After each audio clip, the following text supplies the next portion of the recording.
I don't know if we've met, so why don't you start and tell me a little bit about yourself? No, we haven't met online except online. Okay. So I'm from Northwest Philadelphia. Okay. My name's Matt Kilbride. Okay. Well, Grew well, up. congratulations to the Eagles. Oh yeah. I'm glad Freddie is supporting the Eagles. Glad to hear that. Um, so I was the youngest of five. Irish, Polish, Catholic family. Um, we were very tight knit in our parish growing up. Um, we all went to the parish school. We were altar boys. My sisters were in the choir. My mom was a teacher at the school. My dad was the basketball coach. So it was a very Catholic upbringing. Oh yeah. Like all my best friends went to the school. But so I was born in 1982. Uh, at that time in Philadelphia, there were like neighborhoods in Philadelphia where the neighborhood and the parish were more or less the same thing. Yeah. Where we lived, that was not true. So our parish, it was kind of a vibrant parish. It was tight knit, but it was small. And it was in a neighborhood. Neighborhood's called Mount Aire, which was famous as the neighborhood in Philadelphia where racial integration kind of just took place without any hiccups. So John McWhorter. Yeah. Yeah, he grew up in my neighborhood. Really? Yeah. So Fascinating. he'll talk about it. Him and my oldest brother would have been about the same age. Huh. Yeah, so it was Catholic parish, but in a very diverse kind of egalitarian neighborhood. So a lot of African Americans in the neighborhood, a lot of Jews lived in that section of Philadelphia. And like me and all my friends' parents, they were very liberal, as some people might object to me using it that way, but there was nothing like Benedict option-ish about it. Like if it, they wanted to live in that sort of place. Yeah. So like when you went and played soccer and baseball, and it was a very mixed team, right? Our parents were extremely happy about that. So it was a good place to grow up because, on the one hand, you had that tight community, but in a much more diverse setting. Yep. And the thing is, in Philadelphia at that time, that was not normal. Because you looked at all the neighborhoods around us, Yeah. which were quite segregated. So that was a lucky thing for me. It's so Philadelphia has a reputation for being anything but its namesake in some ways. The city of brotherly love. Yes. I mean, the sports teams that go into it's just Eagles games. I mean, it's just known as sort of a hotbed of antagonism. Right. Santa got pelted by snowballs. Yes. And then I would tell somebody, if you're going to go to an Eagles game as an away team fan, don't wear the jersey. Right? It's just common sense. Don't wear the jersey. Just be smart. Yep. But they mean well. It's tough love. Yeah. But Philadelphia has a bad reputation, but I think it's a fantastic city. There's areas you should definitely avoid, but I think, Philadelphia, a lot of history. I like Philadelphia. It's amazing it wasn't the capital of the country. I mean, it was tremendous. It was for a while. It was tremendously important city in the colonial period. Right. I think it was too far north at the time, right? Yeah. Like DC was they wanted to please the Virginians. Yep. So Philadelphia and New York were out. They had to move down to make the Virginians happy. Yep. But I'm sorry, I derailed you. I should keep my mouth shut. That's okay. I'm very open to derailing. So anyway, that was my childhood. I went to the Philadelphia Jesuit High School. And then I studied English Lit at Penn State. And then I lived in Wisconsin for a couple years after university. And then in 2007, I moved to Korea, which is where I live now. So I met my wife here. I went to grad school back in the States and then came back. We got married. We had our now 3 kids. So 2 sons and a daughter. My first son. What brought you to Korea? in the first place. Yes. So I was working in Wisconsin at Mhm. a software company, and for a recent graduate, it was a good job, but I was just bored. My heart wasn't in it. I was kind of undisciplined at the time. So I wanted to travel. I did my study abroad in Ireland, which always I loved it, but it always felt like it wasn't the real experience. Hmm. Because everybody spoke English. Yeah. Like it wasn't a challenge. I Yeah. was like, all right, I want to go somewhere different. And Korea, the pay was decent. It was a different society. So I went there to teach English. Oh, And okay. so I taught English for 2 years. And at that point, I would have come back to the States, but I had met my wife. So then now I'm tied to the place. Yeah. Yeah, so we got married, 3 kids. My first son, he was born with a cyst attaching his esophagus and his trachea. Oh my. So he had surgery when he's 5 days old. Ugh. And he's also born with one lung. Oh So my. he has a rare heart condition called scimitar syndrome. Like it's just things aren't connected properly. Yeah. So when he was very young, kids get sick, right? Yeah. Yeah, runny noses. They always For do. him, for him, it would like elevate, right? It would It'd be get much worse life-threatening. very quickly. Yeah. He had some ambulance rides, several ambulance rides to the hospital. And then between 18 and 24 months, I started to notice his development was like tapering off. Oh And then wow. eventually he was diagnosed with autism, and it's fairly severe. Oh So he my. has a very difficult time with language, kind of behavioral and emotional issues. So yeah, that was definitely life changing. Um, Yes. so yeah, so I got my second son and my daughter. They're fine. I mean, Yeah. in that sense. Yeah. Yeah. Yeah, having an autistic child is it's definitely a game changer. We had a severely autistic child in our church when I first got here, and yeah, and I still know the parents. It's life-changing. It really is. Especially, I mean, he doesn't really speak. Um, yeah, it's a tremendous challenge. Yeah, and well, autistic kids are all different. Yeah. So but when you're the parent of an autistic child, you're hyper aware of other autistic kids Yep. because a lot of times they look normal, if you know what I mean. Yep. Yep. You actually have to observe what they're doing. Yep. And then for most people, you would catch on quickly, but if you have an autistic child yourself, it's like, you know, you can recognize it really quickly. Yep. And there's more of them than I would have thought before we had our son. So yeah, that was a big one. So yeah, 3 kids. My church life. So after I finished high school, so I was Catholic. I never thought about going to mass at university.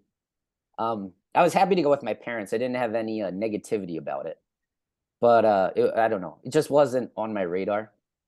But my wife, when I met her, was a very devout evangelical Christian. Hmm. Now so she's Korean. Yep. That means slightly different things here. There's a Yep. lot of overlap between what American evangelical and a Korean evangelical, but there are important differences. Mm-hmm. So like, I don't know, a lot of the political baggage that I would associate with kind of American evangelicalism, it's in Korea is just different. So there's a lot of cultural differences there. I work with a fair number of Korean churches. Yeah, I was curious about that because, like, do you have any sense of how much the Korean American community and the Korean community, do you think, are there any important differences that you've been able to pick up on? Well, there's a huge issue in terms of how Koreans Americanize in their time here. So those who came to America as adults, Yeah, those who came to America at whatever level of development makes a big difference. Those who were born in America, it's Completely what American. language the church is worshiping in. Right. It's a big deal. About a tenth of the Christian Reformed Church is Korean, and so a lot of them are immigrants, and they work in English or they work in Korean. Their English skills vary. Okay. It's a very big deal. Okay. Yeah. All right. Um, yeah. So anyway, she wanted me to go to church. Um, and she was, so in Korea, the Catholic Protestant divide is much bigger Huh. than in America. Interesting. So like they would say there's Christians and Catholics. Right. Right. And I teach English, university English, and I'll have students, they'll say, "Oh, I'm a Catholic, he's a Christian." I'm Right. like, no, you're both Christians. I just trying to push their buttons a little bit, but you're both Christians. He's a Catholic, you're a Protestant. But that doesn't really click with them. No. Same in But Latin America. There's Catholics and Christians. yeah, Although, of course, Latin America, given the whole culture was Catholic, I mean, it's very different yeah, from Korea yeah, again. yeah. But anyway, my wife, she wasn't gonna go to a Catholic church. That was off the table. Mm-hmm. So we started going to the largest international church in our city, Busan. And is the international ministry of Busan's biggest mega church. So yeah, it's technically Presbyterian, but really in culture it's like an evangelical church. Mm-hmm. Mm-hmm. So I went into the evangelical church with very hesitantly. I had a lot of misgivings about it. And then there were certain things like, the praise, like the hand up, Yep. that kind of thing. Yep. That was the kind of like, oh no, they're doing all that stuff that I saw on TV. Like, but I got accustomed to it pretty quickly. Yeah. We made some good friends in the church pretty quickly. There were a lot of other young couples at the time. Yeah. And then we got a very kind of tight knit group. So I settled into church life pretty quickly. I was quite happy. And I had especially one friend. He was an English guy, who was very devout. He very strong faith, and we were in the same Bible study. And kind of through his influence and his kind of motivation, I got very deep into the Bible for a few years. So I did a lot of studying. And so growing up Catholic, I think when Kale Zeldon was on the channel, he said, I didn't know anything. And I understood what he meant, but I don't think it was quite, for me at any rate, it wasn't quite true.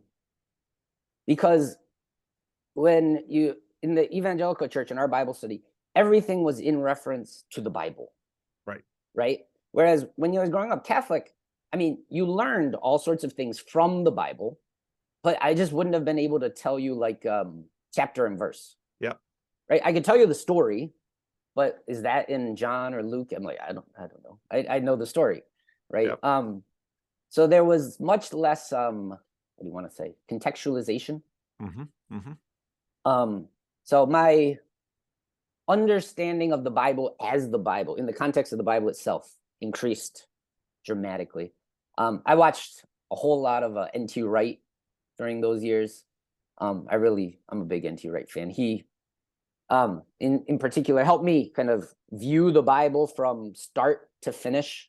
Like it's one large scroll and you unroll it and see, from Genesis 1 to the end of Revelation, how the whole thing connects. Yep. So I don't know. Those were very fruitful couple years in terms of my faith. So that was very good. One weakness of an international church, though, is that the congregation is very fluid. Yes. So we had a very tight-knit group. Yep. But the majority of them have dispersed. Yep. We've gone Yep. here, there, and everywhere. And like we had a community group, a Bible study, It was Mhm. really good. And it went through a few permutations, like you lost a new member, got a new member, and it Yep. stayed strong. But then COVID came along Oh, and it went online. And then a bunch of people dropped out. yeah. And then the two guys that were kind of in charge, because they left Korea now. So then the whole thing kind of fizzled out, Yeah. and it's never really picked up again. Yeah. Um, and then the other thing is, so my son's autistic. When he was young, it was okay, but now he's 8 years old. Yeah. It's harder and harder to find a place for him in the church. Yeah. Because there's the children's ministry, Yeah. but he'll disrupt that, and the other kids will look at him and they say, "Well, he's standing up. Why can't I stand up?" Yep. Or if he's in the main congregation and he's noisy, because Yeah.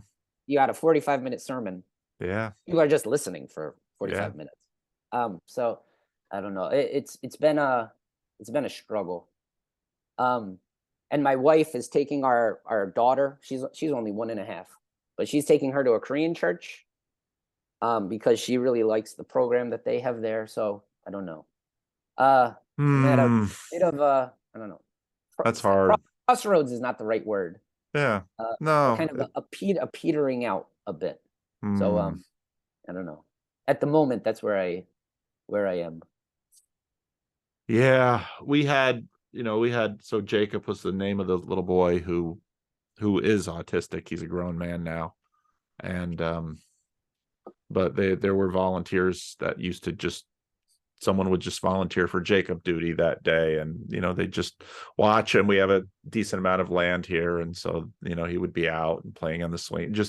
You just need one-on-one childcare so that his parents could go to church. But then, of course, as he got older, these things get more difficult, and they also have another child, and the challenge then to figure out, okay, how do we help raise these other kids so that my first child's disability doesn't inordinately limit the opportunities that the other children have. So it's a challenge all the way through. And uh, Yeah. and depending on the child's behavior, Jacob was, I mean, he was very disruptive. He didn't have any language skills, so he was tremendously frustrated. And of course, when he was 6 or 7, that's one thing, but when he's 10 or 12, and then after he hits puberty too, I mean, right now he's about 6'4", 250 pounds. Oh wow. Okay. And so he's he lives full time in a home that's specifically designed for others in that situation. So it's a big deal. Yeah. How did you find this channel? And Um. I actually thought about this, and I could probably draw the line. So I was in a friend of mine was a Christian apologist, and he had a Facebook kind of discussion forum that I uh-huh. used to be on, and people always used to talk about Marx and Marxism. Oh, okay. It would come up a lot, Yep. and I always got the sense that these people didn't actually know what they were talking about. Like, these people read Das Kapital. I think they're just throwing this word around. Yeah. So I went to YouTube, which was kind of new to me at the time, and I watched a lecture series on Marx. It's by a guy named Raymond Guse at Cambridge. It's worthwhile if anybody wants to check it out. So I watched that, and then he did another lecture series on Nietzsche, which was really good. That got me to a BBC program, In Our Time. You ever heard of it? That's No. good too. In Our Time, via the YouTube algorithm, got me to your buddy, Sam Harris. Sam Harris got me to Jonathan Haidt. Jonathan Haidt got me to Jordan Peterson, and then Jordan Peterson got me to you, amongst many other people. And by word of thanks, you got me to Tom Holland, and Tom Holland got me to The Rest Is History, which I absolutely love. I love that podcast. I owe you a debt of gratitude for that, because I could listen to those two all day long. Oh, me too. Me too. I so enjoy that podcast. Yeah. Wow. And so you found us and you sort of stayed. Well, why? What's of interest here, and What do you like? What's Well, I think what separates you from other, because you weren't like the only guy on YouTube I'm listening to, right? right, There was Rebel Wisdom. There right. was early on the Dave Rubin show, Yeah, the Weinsteins, et cetera, yeah, et cetera. yeah. That whole Um, IDW phase. yeah, the IDW. I like Glenn Lowry and John McWhorter a lot. Yeah, Michael Malice, kind of have a love-hate relationship with. yeah. But anyway, the difference with you is that there was kind of a sense of community. Okay. Like I tried the Discord. The Discord wasn't quite for me. Yeah, So I was there for a bit. But you know, even in the comments section, you see like the same yeah. You people, too. right? So you kind of get a sense of who's listening, even though you've never met them. Yep. So there's a kind of relatableness to it. You know what I mean? Yes. Because I mean, your status has grown over the years. I've been listening to years for now. But there's still like you're one of us kind of feeling, Oh, good, good. which you don't which you don't have with, you know, Sam Harris, for instance, Yeah, yeah, right? John Vervaeke, he's an interesting one because he's on his like sofa, and he's also got kind of a openness, kind of on our level feel. yep, Not in terms of his sophistication, just like his attitude and how he presents himself. yeah, yeah. So that's definitely appealing. Good, Yeah. good. Well, Um. that's my goal. That's in fact, I I we can watch people on YouTube. We can watch people on YouTube, but I think we want to play along. We want to be involved. We want to. It's Yeah. just much more engaging. Yeah. Well, one frustrating thing though is because I have 3 young kids, so it's hard to carve out time in the day to like really engage. Yep, Whereas, you know, you can listen while you're washing the dishes, while you're driving. yep, You can type a comment here and there. yep. It's more difficult to carve out an hour to sit down and have a conversation. This is So true. I don't know. I'm limited in how much I can actually join this little corner of the internet. Yeah. And Um, that's true of many. That's true of most of my audience.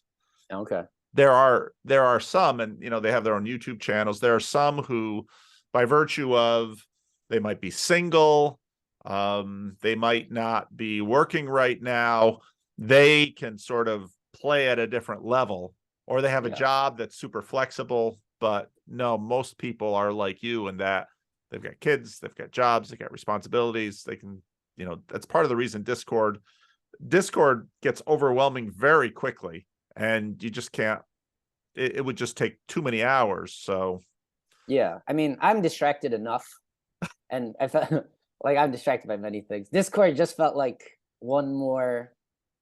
It not because it wasn't good. It just felt like one more distraction. Like I had to check in, and exactly. then like I'm checking in on Twitter, then I'm Yep. checking in on Discord. I gotta check the hockey scores, right? It's like, all right, it's too much Yep. distraction. I don't need to keep adding to it. Yeah. Yeah. Yeah. No, that's true. That's true. Well, well, I can tell. I mean, you're obvious someone who's pretty high in openness, and I mean, you went out of the country. I mean, you're so you like variety, you like novelty, you like new things. Yeah, To definitely. to you know, otherwise your life probably wouldn't have the shape. So what are you listening to now, or what's interesting to you now? What are some of the things that you think sort of bubble to the top in terms of these are things to pay attention to? These are something we should be thinking about or talking about. Um, there's a lot of them. One thing that you talk about regularly that catches my interest is the whole winsome debate. Yeah. But the thing is, you all tend to talk about it in terms of like the Christian, like the church, Yep. right? So there's the winsome church, and then Yep. what is the opposite adjective? More the antithesis, you know, The antithesis. clear.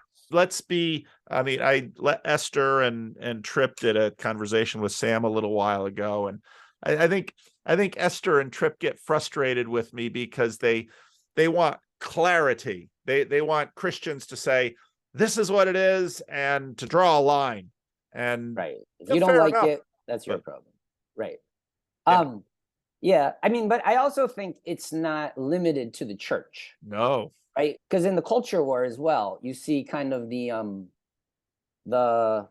the winsome approach versus the antithesis approach. Yes. So like Lex Friedman, for instance, Yep. I think is the embodiment of the winsome approach, Yes. right? He's like all positive all the time. Yep. And then Has people like, Kanye on his show. right. And trying to gently pull him back from the edge. Yep. So, but then on the other hand, Lex Friedman's friend with Michael Malice, who's like kind of this famous internet troll. Yep. He's kind of the embodiment of antithesis. Yep.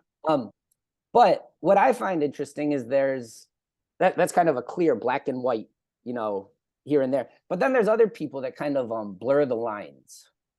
And I think they're the most interesting kind of. So I'm glad I like Lex Friedman a lot. I'm glad he's doing what he's doing. Antithesis, it's not really my style. I kind of get it. But so for instance, he's not with us anymore, but well, he's not dead, but David Fuller, Rebel Yes. Wisdom. Yeah. Like, because if you look at him, when he's with John Vervaeke, or Jonathan Peugeot, like it's very much kind of a winsome, right? Yeah. A winsome approach. When he's talking to Dave Rubin, well, if you told Dave Rubin that David Fuller's winsome, he wouldn't know what you're talking about. Because, with him, it was like, all right, Dave, you got to draw the line. So that might have cost David Fuller his relationship with Jordan Peterson, frankly. Oh, really? Okay. But I like that because he's unpredictable. Mm-hmm. And, issue by issue, individual by individual, you can select. So I don't know. Do you have any thoughts on like, is it an either or how do you balance? I think you're very right in that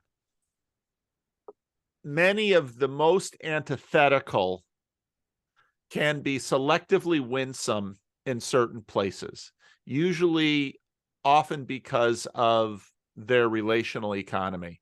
And even the most winsome, there will be sensitive triggering areas that even the most winsome can get deeply antithetical quickly. And I think with some people, some people like me, I'm high in openness. I think that tends to lean me towards winsome because I'm very curious and I kind of want to know. And that sort of feels good in me. And I think attacking somebody. What's that? They're not, if you're attacking somebody, they're not going to want to tell you their story. Yeah, exactly. And I think those who are higher in negative emotion or neuroticism, I think they tend to be more antithetical because the world is a dangerous place, and the world is a danger. You live in South Korea. That's a very, the world is a very dangerous place on the Korean Peninsula. South Korea is, well, the peninsula may be dangerous. South Korea is incredibly safe. It's one of the things I like about it compared to Philadelphia. Very. Yep. No, I believe that. But so there's definitely a temperamental difference between Team Winsome and Team Antithesis. Yeah. But there's always going to be overlap. And David Fuller, a lot of it depends on sort of what your agenda is. I mean, if you have a fairly rigid religious formation, and especially if you're higher in neuroticism, you're probably going to defend that formation pretty intensely. Right. And that's going to make winsome feel like betrayal, watering down, slippery slope. So it's very interesting. But no, you're very right that it goes far beyond this. I mean, in many ways, part of what Donald Trump rose to the presidency on was the frustration with many in the Republican Party that saw Republicans sort of out there naming a hard line, but when they get into office, they would compromise. Now, okay, part of the reality, though, is if you want to get anything done in the American political system, the system is set up in such a way that unless you have just total power, like let's say Democrats have in the state of California, you're going to have to compromise. And if you want to achieve any of your goals, and so it's all of these deeply entrenched sort of temperamental and structural things that lead. I mean, like, the Republicans needed how many ballots to get the Speaker of the House in this time? So you've got some people who are very low in agreeableness, who are in there, and they're going to be anything but winsome. And in some ways, it can be a very potent relational and negotiating tactic to be a real dogged hardliner. You might get more of what you want, or you might simply get ostracized and marginalized because people have come to the conclusion that there's nothing to be gained talking to you. Right. So it's all of these dynamics that go on, and you see it in the church all the time. There are some churches that are tremendously and you see it within the Roman Catholic Church, of course. You've got elements of the Roman Catholic Church that are angry and frustrated and very, tremendously rigid and Catholic. You've got other areas of the Roman Catholic Church that have people like Richard Rohr in it. And, how many other Catholics out there? So, yeah. But I'm curious. So if you apply it to what John Vervaeke's doing, John Vervaeke's work, because you said, people are temperamentally predisposed to Team Winsome or Team Antithetical. Yep. Right. And that makes sense. Yep. We all have our personalities. Yeah. But John, when you look at what he's doing, it's sort of like a training, right? Yes. You're kind of the examined life, you're examining yourself. And if you're examining yourself, then it opens the possibility to, find what's needs fixing. Yes. Right. So therefore, he's responding to the meaning crisis. He's teaching people an ecology of practices. Yep. Do you think if we then apply that winsome, antithetical, or blurred line distinction, or is there some third way? What is John pushing us? What is he training us for in those terms? Do you know what I mean? Yes. Well, is he training us for Team Winsome? Because it doesn't quite seem like that. He's definitely not training us for Team Antithetical, but it has to apply on some level, if you know what I mean.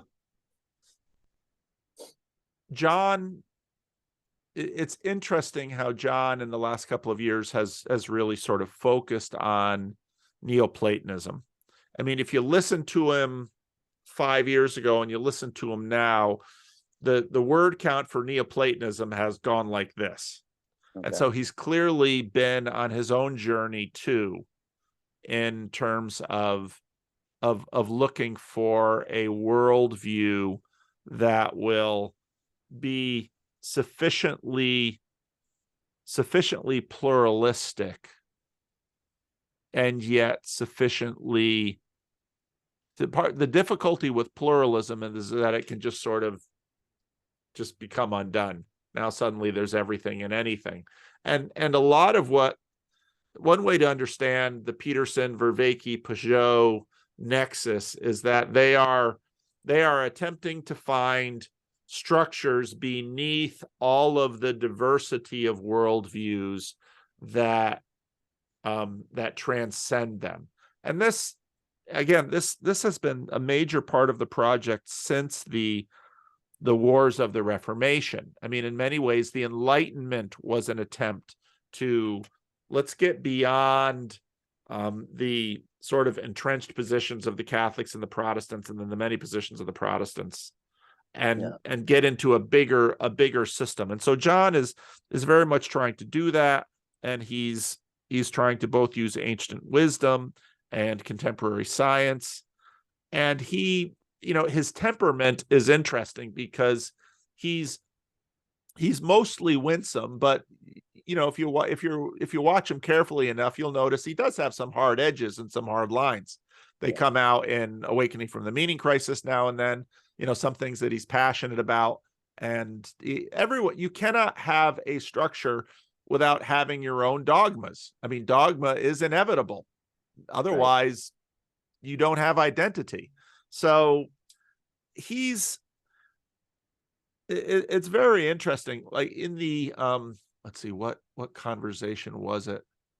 I think it was the last conversation I had with, was it the last conversation I had with him about the intro to his After Socrates, where we sort of wandered into a political realm, and he gave a pretty hard, he's definitely got some very clear political, and he's got some very clear positions out there. He doesn't talk about them much. Yeah. So there's certainly winsome and antithesis, and there's also process versus dogma, let's say. Okay. And he's very heavy process. Okay. Whereas some people are very heavy dogma. Right. Procedural versus propositional. Exactly. Right. Okay.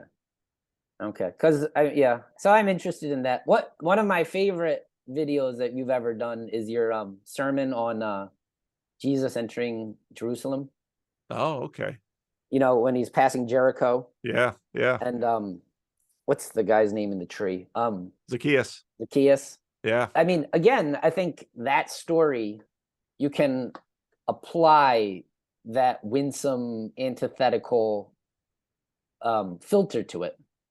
And Jesus, like, I don't want to compare David Fuller to Jesus, but Jesus, like David Fuller, he blurs the lines.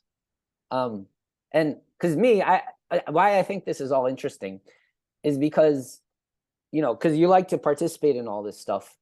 And I struggle with how to behave yourself in the most optimal way, right? Because Team Winsome seems like, well, you want to be a nice guy. But, especially on Twitter, people get snarky, and you end up, expressing yourself in a way that, 10 minutes later you regret and you wouldn't have done in person. So I don't know. That's one of the reason I think it's interesting is because I think it also, at the end of the day, has to apply to our own behavior in the conversation, in the culture war, in whatever you want to talk about, and how that guides us. So I don't know. It takes a fair amount of rigor to maintain a winsome posture. But if it's fake, I think it's not valuable. Well, the question is, what do you mean by fake? Because sometimes authenticity means that which erupts unreflexively, which is also sort of the same as, it can be the same as immature, because one does want to cultivate a certain posture, but the process of cultivation, depending on one's definition of authenticity, leads people to say, well, that if you had to cultivate it, it's not authentic. So that word authenticity really is difficult in our context, because there are actually some real subtle contenders for its definition right now. Right. And there's also the problem of perception, because so for instance, I know people who don't like Tim Keller. Right. They think he's kind of plastic. He's a little wishy-washy. I don't think that. I quite like Tim Keller. Yeah. But when they see him, they see a lack of authenticity. Right. Right. A sort of practiced, media-friendly, made for consumption niceness. Yep. Right. Whereas they want, that guy that's going to give you the gospel, and whether you like it or not, here it is. Right. So turn or burn, baby. Is it authenticity? Can we really say, I think he's authentic. They say he's not. Is it just opinion, or, so? Well, when I'm on Twitter, and I dealt with this morning, because some tweets go further than others. And when I'm on Twitter, I will, I try to have a rule: no back and forth beyond 2 tweets, and sometimes no back and forth at all. Because now, when I see something that, let's say someone responds to something that I did and I get triggered or reactive, is it authentic for me to, just kick back? Is that authentic? Or is it more authentic for me to say, now, Vanderclay, you know where this goes. You've done this enough. You might feel like responding to this person right now in the way that sort of grabbed your consciousness might be satisfying and or productive, but you know that 3 or 4 or 5 back and forths into this, it's likely neither going to be satisfying nor productive. And at the end of that interchange, you're going to want to close the lid on your computer and put it away because, I hate Twitter. And so what is authentic in that situation? Yeah, that's a good point. Like, because there is that idea of authenticity as your instinct, right? Exactly. What is instinctual is authentic. Right. But like you mentioned, Donald Trump, and that's kind of a lot of his appeal. Yes. He'll get up on stage. He has no script really. Right. And he's just saying what comes out of his mouth. Yep. Right? That's instinctual. That's authentic. Yep. Whereas, people like, who aren't as fond of him would say the man has no filter. Right. Right. Or no wisdom. Right. There's nothing authentic about that. So, yeah. So we have this very, we like to use the word authentic, and authentic is one of these. So buzzwords are holy words. And so authentic is one of these holy words in our culture. But when I watch people use that word, so authentic as instinct or authentic as authoritative, which is it? And people are tremendously unclear on that, and they'll tend to flip back and forth. Usually authentic is that which they agree with. And it's like, okay, well, now we've got another word that's nearly spoiled. Right. Yeah. Now that I think about it, it's not a particularly useful word. No, it really isn't. It's so contentious that it doesn't really achieve much. Yeah. Yeah. It's like he's being really authentic. Yeah, Donald Trump is being really authentic. And if you understand it as instinctive, maybe, but I'm not always sure that that's the case too, because he's been inordinately, unusually successful in many realms as a salesperson, as a marketer, as a popularizer. And exactly sometimes when I watch him, I think this guy's a real expert at some of these things that he's doing. He makes it look completely, let's see, what's a better word? He makes it look easy. He makes it look spontaneous. Yeah. And that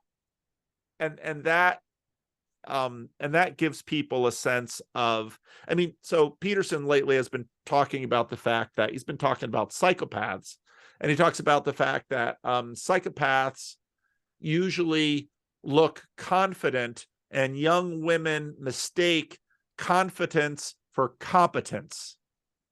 And he said, older women through much sorrow on their own often figure that out eventually. But there's a lot of that in our culture where people mistake confidence for competence. Right. And there's a lot going on. Right. And I think a lot of that, like a lot of words that we use, they have like a double valence. So like to say that someone's brave or to say that someone's foolhardy. Right. Well, they're the same thing, just depending on whether they win. Right. Or if you say somebody's like confident versus they have braggadocio. Yeah. Right. It's confident good, braggadocio bad. But really it's up to the eye of the perceiver. Yeah. Right. And so for team Winsome, I think people, like Tim Keller is trying to play an evangelistic game with usually a very intelligent, subtle community. And he is trying to move them along certain lines. And whereas, let's say, someone who is quite a bit more antithetical, that just wants to look, John MacArthur. Okay, so Tim Keller, John MacArthur. Do you know who John MacArthur is? Yeah, I know John MacArthur. Okay, so John MacArthur would be someone who's, we're not gonna have a conversation about masks. Don't wear any masks into church. We're not going to close anything down. And if the state of California tries to stop us, we're going to take them to court. So, and in some ways, John MacArthur won. So good on him. But if you look at that sample, in this case, he won. You can find many other ways and many other people that have lost in other ways by being dogmatic about something. At the beginning of the automotive era, someone might have said electric vehicles are the future. They might have said that in 1912. And well, by 1930, it was very clear that gasoline vehicles were the future. By 2023, it looks more like electric vehicles are the future. So, there's a lot that goes into this question. And, was Augustine winsome or antithetical? Well, it kind of depends on, he's brought in a lot of Neoplatonism, kind of depends on exactly how you're looking at him. So even those categories can sometimes be slippery. Yeah. Sounds good. It's just something I think about in terms of my own behavior and what other people do. So that's why I wanted to talk about that with you. Well, I think about it a lot too, because as open as I am and as winsome as I am, I don't want to shut the door on the antithetical. Right. Because over time, certain stubborn, low in agreeableness, antithetical communities and positions pay off. They really do. Others just lose and are gone. Yeah. At least in certain frameworks. For example, the people that when television came out decided no TV. Okay. There's some really good things about that. Their kids read a lot of books. Yeah. There were some other things that weren't good about that because maybe their kids having zero experience with certain kinds of media, some people got overwhelmed by it. The world is just so large and complex that wisdom is the whole point of figuring out what you need to be dogmatic about and what you can be flexible with and when. It's tremendously difficult. Right. And does it improve with age? Would you say you're much wiser now as your age than you were 20 years ago, for instance? My data set has grown. Okay. And that's helpful. Yeah. But also as you age, your relative amount of potential diminishes. I mean, I have, my father died at 77. I'm 59. So, my grandfather died at 90. So am I going to die at 77 or at 90? What does that mean for where I should spend my time in this decade, how I should spend the next 10 years of my life? So I think I have grown in wisdom, but my ability to engage this world continues to change as a function of my age. I mean, even in this world, because I am bald and have a big white beard, even if I cut my beard off, I'm still gonna, my hair turned gray a decade ago. I'm cast. I regularly talk to people who look younger than I am, but are older than I am. And does that help me or hurt me? Well, it helps me in some ways and it hurts me in other ways. I mean, the world is just so immensely complex, and wisdom is in the moment having to make the best decision that you can, and then learning from both your successes and your failures. So the bigger the data set, supposedly the better you'll do, but still no guarantee. Right. Okay. Anyway, well, this has been fun.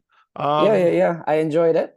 It was good to meet you, well, face to face. I've got many hours listening to you, so I'm very Yeah, grateful. and I've seen your comments, and I recognized your name, and now it's fun because now when I see your name again, my view of you is, it's still just Got it. an hour of conversation, but it's much higher resolution than just sort of Yeah, what I tally up in terms of the low resolution impression yeah, of the comments and such. So right. Okay. I Very will good. send this to you, and you can decide whether or not this is something that you'd be okay with me sharing, because part of it is part of the reason that that there is a sense of community on my channel and that community grows is because these conversations sort of up the resolution with people. And now Right. suddenly when people see a comment, oh, that's right, he talked to Paul, if they remember it. It actually stacks up very slowly and never as much as you might imagine, but Yeah. All right. that Well, is thank part you of the very. intentionality. Yeah. All right. Well, thank you very much. I enjoyed it. Well, this has been delightful, and God's blessings to you with your son. Oh, thank you. It's a yeah, it's a big calling. It's a big Yeah. calling, but in my experience, even those hard things can produce good fruits of wisdom. Yeah. So I pray that for you. Right. All right. Thank you. I appreciate it. All right, take All care. right. Have a good one. God All right. bless. Yep. Bye-bye.